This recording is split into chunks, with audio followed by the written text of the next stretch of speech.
what's up guys? This is Carlos with Kessel Custom Sabers, and today I'm showcasing one of the mastermind of the community's latest creations, and this is a Nick Cohen of StarFall Sabers. I believe this is a mystery saber. Correct me if I'm wrong. But either way, Nick puts out fantastic work, and I had the absolute pleasure of installing this beautiful lightsaber. There's more detailed pics down below in the description to a Facebook post that I posted about this saber, so take a look at the description if you guys want a closer look at the saber. But yeah, this is a really gorgeous hilt, nice copper accents, and great looking paint job. I'm not sure what kind of paint it is. I believe it's some sort of high strength enamel, but overall, very, very beautiful hilt. And this features a crystal chamber upgrade, so you guys are going to see that in action right now. Internally, this is running a Proffieboard V2, 28mm bass speaker, removable 18650 lithium-ion battery, a kill switch, Phil Guinness switches. Links to his Etsy store will be down below in the description as well too. And then we have a Carl Chen V2 NeoPixel connector. Now this video is going to serve as the showcase obviously, but also double as the instruction video for Nick Cohen, who's going to be doing a demo on his channel as well, and for the customer, so he knows how to operate the saber and take full advantage of its awesomeness. So without further ado, let's get started. So Nick Cohen actually implemented a what's called a J-lock system. This is something you would typically see on like a Graflex or a KR Sabers crossguard. So basically you just twist the saber and pull out some sort of body section. And you really only see it on like larger hilts, but this is deceptive because this is a very thin hilt, and Nick was somehow able to pull that off right here. So I'll show you guys how that works. So there's this little set screw right here in the main body. You would take your Allen key and loosen it just a little bit. You don't have to completely back it out. And then slides out like so. And you're going to see the chassis and the crystal chamber. So again, this is an upgrade that Nick offers on his sabers that he builds for his customers. You guys are going to notice that the chamber is actually pulsing before the saber is on. And the reason why is because I have the chamber wired up in series with the main blade. For those of you experienced builders out there, you might be wondering, why didn't you just wire it up in parallel or independently?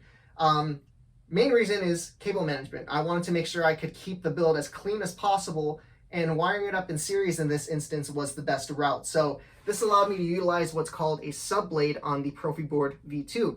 This allows for the use of one data line, but multiple independent blade styles. So we have an independent blade style for the crystal chamber and for the main blade. So you're going to notice that's why the chamber is pulsing before the saber turns on, and the chamber actually behaves a little bit differently from the main blade when the blade is ignited.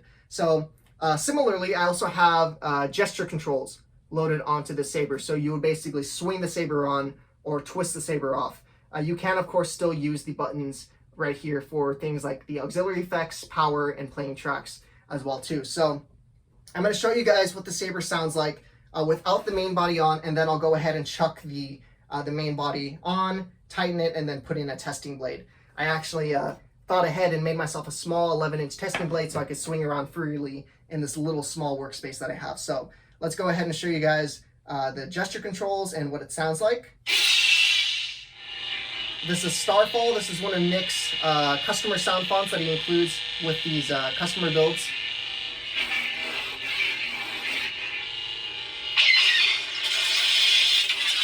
And to twist off, you would just like so. Let's go ahead and change sound fonts. Blue crystal now, so I have a different color for every single sound profile on here. The customer also sent over some sound fonts that he purchased, and I loaded those on there for him as well. So let's go ahead and get this main body on right now. And let's go ahead and tighten this like so. And let's get the tester blade in here. I'll cut one of the lights, and you guys will see this short little 11-inch NeoPixel blade. There we go. Super easy, and flip of a switch, and there we go.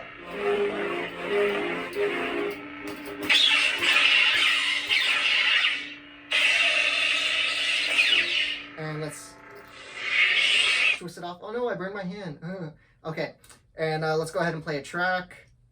2, 3.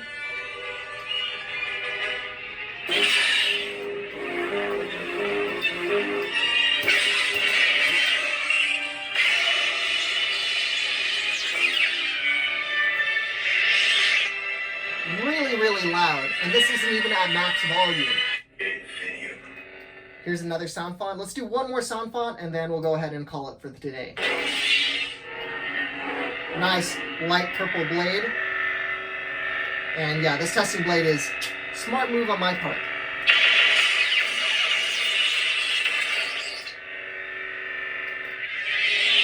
And let's go ahead and get the lights. And yeah, that's really all there is to it. I mean, aside from just accessing the chassis, this saber is really easy to operate. The Proffieboard software and the FET button mods makes it so that way it behaves a lot like a CFX or an old Plector Prism 5.1. So that's really all there is to it, guys. Thank you very much for tuning into the video. If you guys like lightsaber related content, be sure to give my YouTube channel a subscription. Links to my social medias will be down below. Links to Nick's social medias will be down below, as well as the switches that were used in this build as well too. So thank you all very much for watching. Hope you guys have a fantastic rest of your day, and may the force be with you. Bye!